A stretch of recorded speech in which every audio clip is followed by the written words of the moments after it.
The school's outline was already in our sight.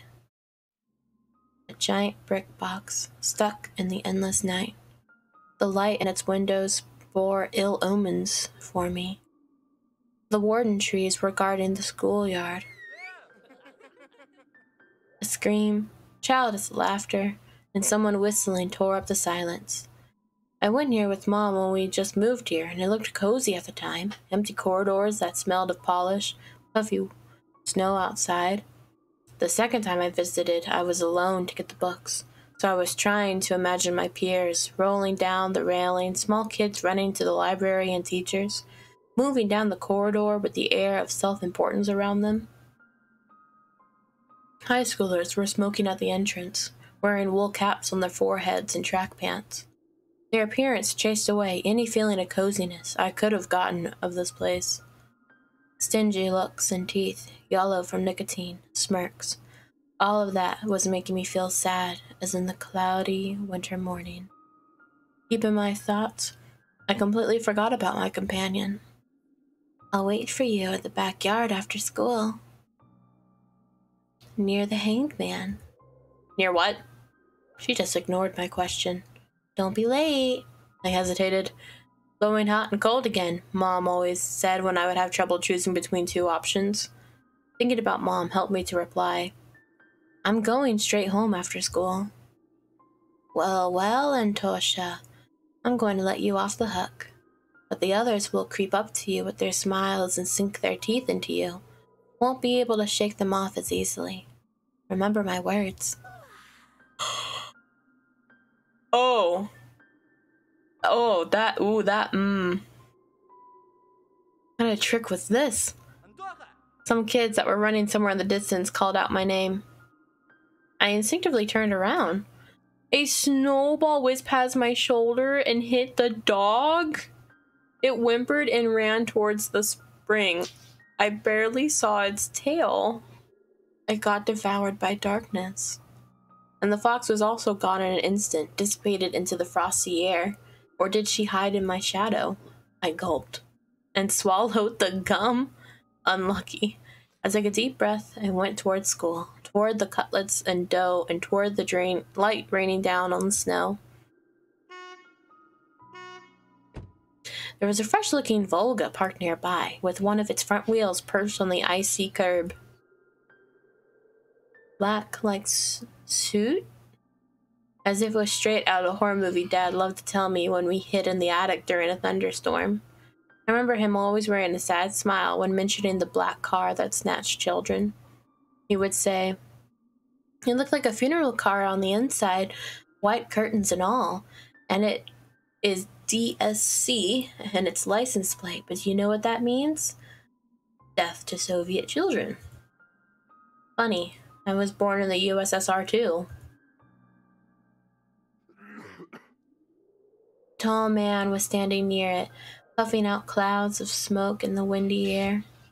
He didn't look like a teacher. Was he a PE guy, maybe? I carefully studied his face, and it looked like it was cut from a piece of granite, and his hair lip that was holding down a cigarette. He was playing around with his car keys and staring back at us. The light from the cigarette was reflected in his eyes that were sitting deep in his eye sockets. I froze in place. The hulky man lazily tore his eyes from us and looked at the road. I wonder, who does this nest belong to? A thieving magpie, maybe? Then it probably has all sorts of shiny things in it. Pieces of colorful glass, bottle caps, polished coins, or child braces? Oh no. I don't see anything else interactable. Maybe these guys. A buzzing crowd of upperclassmen in their winter hats tipped to the side. I better not draw their attention. Alright, let's try to enter. Muffled voices were coming from the other side of the door. The lamps were blinking. Darkness was creeping by the windows, and it felt like the school was drifting in space, like a lonely spaceship. Going up to the second floor, I noticed a crowd around the notice board. Everyone was taking part in a lively discussion. I moved closer and looked at something everyone was interested in through the wall of backpacks. This piece of paper was something printed on glue on the left side of class schedule. Alright, nothing else is...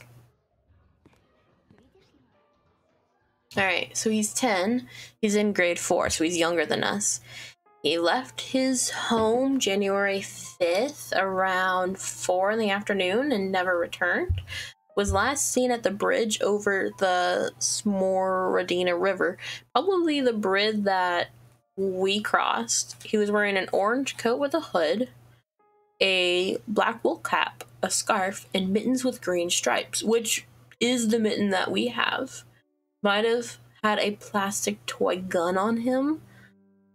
He is tall, skinny, call these numbers. Na. Silva, that's his name. 4th grade. On the grainy print, looks like he looked like a dead man with a black mouth and dark, empty eye sockets. Maybe it's just the forest darkness invading his pores and mutilated his face. Plastic toy gun couldn't protect him from the whispering branches and howling winds. Empty eyes of the missing boy pierced through my soul as if pleading. Unable to meet his gaze, I turned around and rushed through the window. Took a seat on the windowsill. The corridor was slowly filling up with small groups of children. Nobody paid me any mind. Amid the darkness of school toilets, child voices were reciting a nursery rhyme. For the fox and for the bear, bunny tasty meals prepare. I turned my head towards them, trying to get a better look at their features, but then my attention was stolen by a loud clicking sound. A female teacher marched down the corridor with her chin raised up high. Her heels were hitting the floor like miniature hooves. A schoolgirl was following her closely. I bet this is our Lisa. She was also looking pompous, stopping along the way and whispering some secret in her friend's ear. She was probably a class rep since she was carrying an attendance register book. Ekaterina, take this, please. The teacher opened the door. The crowd rushed in, shouting and pushing each other. Out of all of them, a tall, red-headed fat boy caught my attention. His face was so full of blisters, it looked like the inside of a pomegranate. Oh, puberty is not kind to you, sir. A bad feeling made the hair on my neck, back of my head rise. I've seen boys like him before. Unsettling eyes, cackling laugh. The girl, who was a smaller copy of the teacher, warned the boy with a wave with her hand and entered the room through the clearing in the crowd. Some boy stumbled on the doorway, and the redhead immediately shoved him. Move your legs, moron. The boy flew head first, filling his hands, trying to keep balance. Aww. No fun at all. The laughter sounded like someone was snipping with huge garden scissors. The classroom sucked all the kids in. The corridor stood empty. I wanted to grow roots into the windowsill. Like bunny tracks. Just a handful of lampposts outside were battling in the darkness, writhing like fluorescent fish in a black ocean. Maybe I could still run away? Go outside, dissolve in the dark. I imagined myself running through snow, how it would squeak under my boots, and how I would become lighter and lighter with every step. The ringer's trill blew the illusion away. I barely managed to tear myself from the window. Then took a couple of deep breaths, trying to at least calm down from my mad pulse, and entered the classroom.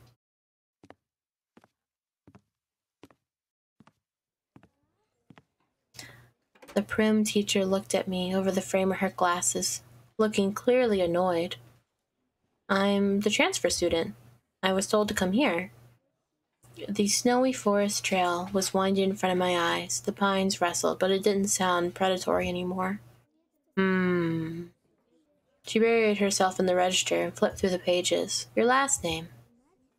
Petrov. Hmm? What are you mumbling over there? Say it clearly. Petrov.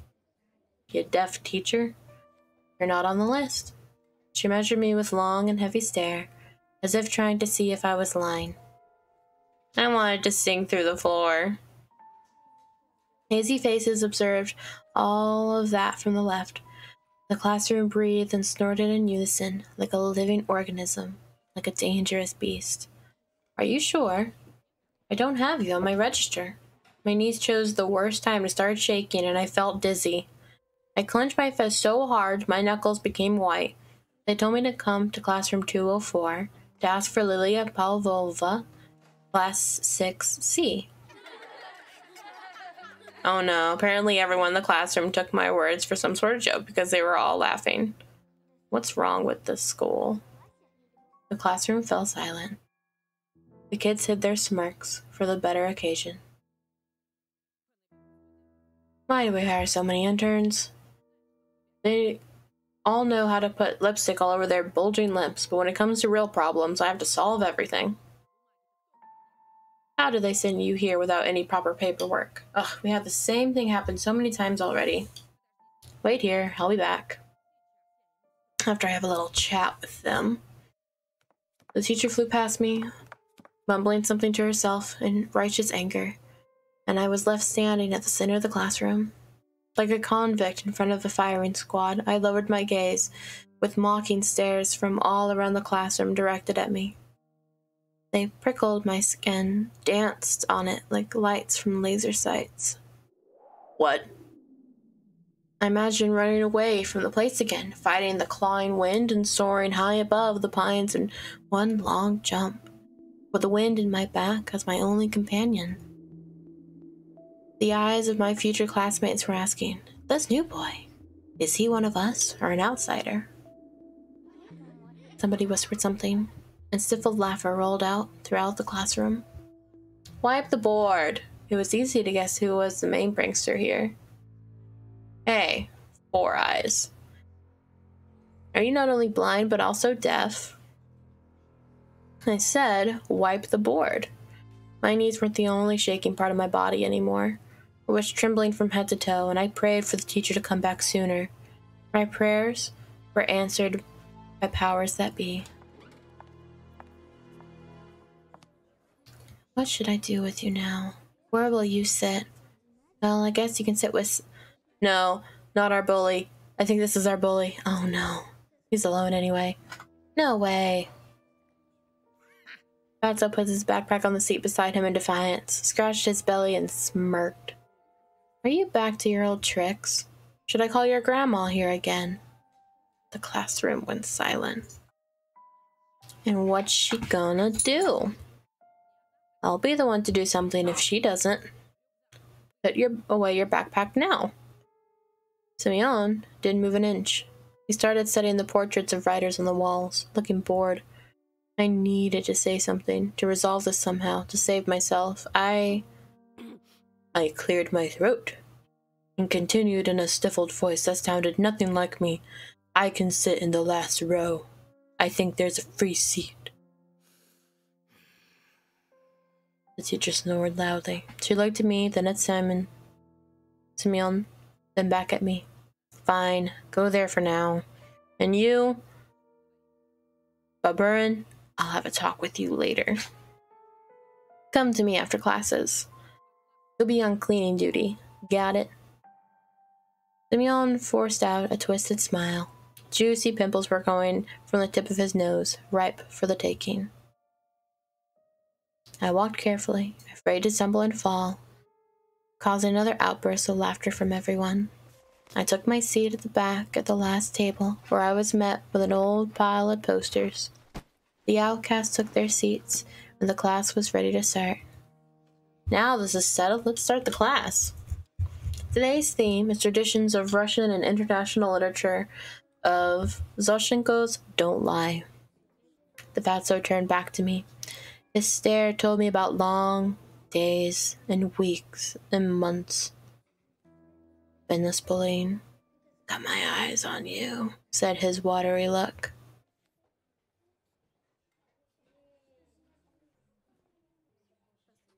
After just a couple of lessons, I've noticed a huge yellow spit stain on my notebook.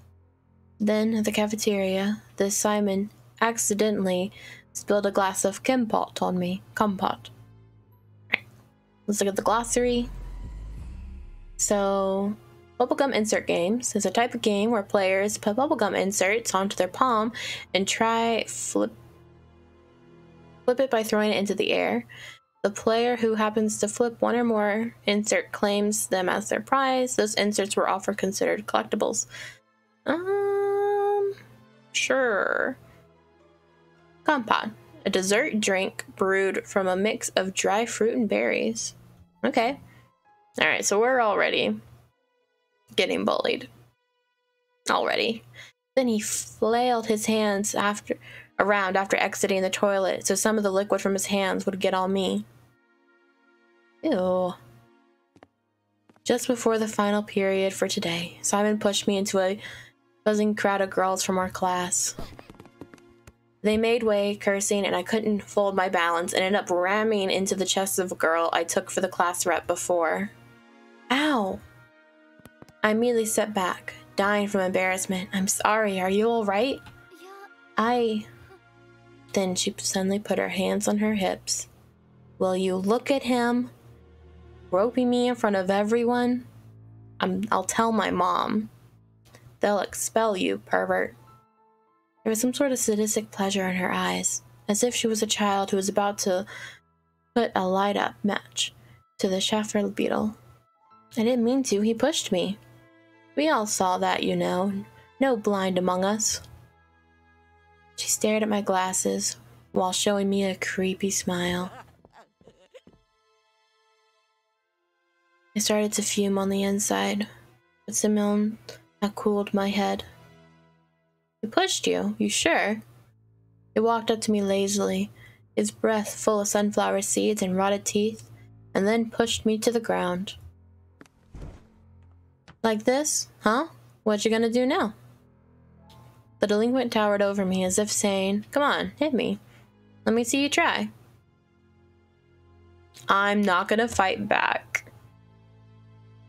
Because I know this is the 90s, but I'll just endure it. Breathed in loudly, stood up, massaging my temples. He was making a mocking face, as if asking me wordlessly, and what are you gonna do about it? I looked at his red fists. They seemed so big to me at the moment, and I realized if I saw even a single word, if I said even a single word, I'll get hit. And he'll keep on hitting me until I cry. Or maybe even that won't stop him. And nobody was going to help me. Sorry, I tripped. What a pathetic squeak. If you could actually burn up from shame, I would have already been reduced to cinders by now. Learn how to walk. Blind rat. I lowered my eyes and squeezed myself past Simeon. He showered me with a smell of tooth decay. Goodbye, sucker. He let a loud snort behind my back. My muscles became wooden, and I felt him whipping his hand on my back. I continued walking, listening to demeaning smirks from all sides. It was even worse than I expected. After the class, I was late to leave the school on purpose. Simeon didn't attend the last period, so I was hopeful. What if he decided to dodge the cleaning duty and ran home, forgetting all about me? While the other students were leaving the school, laughing loudly, I was pretending to look through my books near a window. I was staring outside, nervous. Simeon was nowhere to be found in the front yard or near the school gate. I didn't really believe I was this lucky, so I decided to be extra cautious and stayed for some more time in the gradually less crowded corridor, while the other students were leaving the school, laughing loudly. Wait, you already said that. I was staring outside, nervous. Simeon was nowhere to be found in the front yard or near the school gate. Wait. It is repeating itself, right? All the bustle moved to the first floor. There was a skeleton peeking out from the biology classroom. Some jokester put a cap on the All-American with an American condor on its head. The sounds of running water were coming from the bathroom. I was the only person left in this whole school. I'm not alone, a sudden thought came to me. I remember the lost boy, his portrait hanging near the announcement board. I remembered his smile, his watchful eyes, and the fact that he was most likely already dead. Hello. I shuddered and turned around. Oh. At first, my eyes stumbled upon the black violin case. Then I noticed the girl from my class who was holding it. I hope you're the fox instead. She sat in the first row of the second column. I could swear I caught her looking at me a couple of times. And I was sneaking glances of her, or at her myself. Sometimes it just feels nice to look at something pretty. A running spring, a blue sky, or a girl that doesn't laugh at someone's jokes along with everybody else. And she wasn't exchanging vile gossip with the other girls with Katia. She spent all breaks just like me, staying in the classroom, or looking out the window, or drawing something in her green notebook. Hello. I turned red and pretended I was studying the pattern on the wooden floor. I saw Baburin push you. Are you alright? The bump on my head hurt, but it wasn't all that much uncomfortable. I'm fine. It's nothing. It's definitely not nothing. That idiot can't control himself at all lately. You should have punched him back. Oh, I like this face. I mumbled in reply. He wasn't like that before. He also transferred here just recently. His grandma told me it almost felt like he went mad. I started shoving textbooks in my bag to occupy myself with something. The girl looked at me with her clear, attentive eyes. Do you live over the river? In that wooden house? Yeah. Must be scary living there. You also have to cross the forest. I wouldn't be able to do that. I shivered at the mention of the forest. I thought of the intertwining branches, of the snake-like trail, of the endless darkness that spreads like mold among the crooked trees, and conjured up a blatant lie. It's not that scary. What's so scary about it for you? She smiled after a brief pause, as if brushing off a daydream. Well, actually, never mind. My name's Polina, by the way. And I'm Anton. I know that already. Oh, I have to go to music class. She made a couple of steps and stopped. Amazing. Polina didn't look like those beauties from magazine posters or the actresses from movies. But in the flickering light of the ceiling lamps, she looked prettier than all of them. Oh, we got our first crush.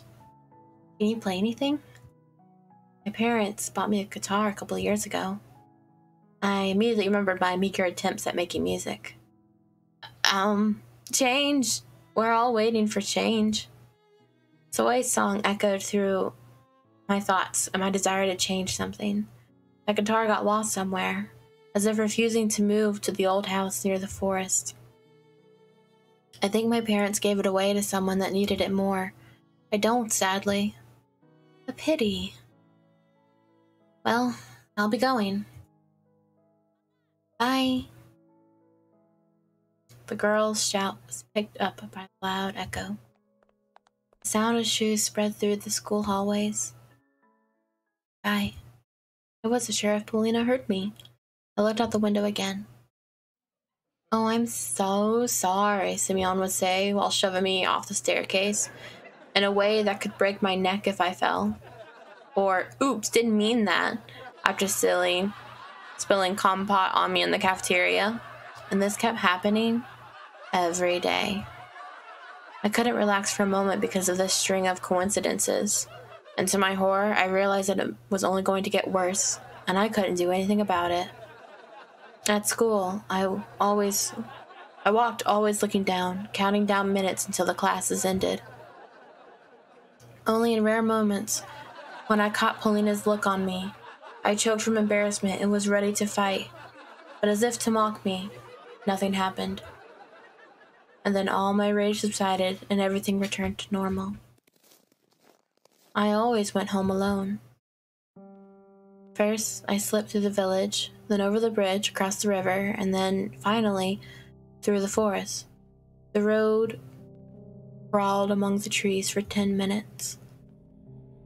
There were no passerby, and only sometimes cars creeped by me, as if afraid to sink in snow. I tried walking as fast as possible, because white from the snow branches and black trunk created an illusion of someone wandering the forest. Somebody tall, sneaky, who could turn into a tree or a snow pile, and then, when nobody was looking at them, continue their journey along the road. Yo, Antoshka! My heart nearly stopped.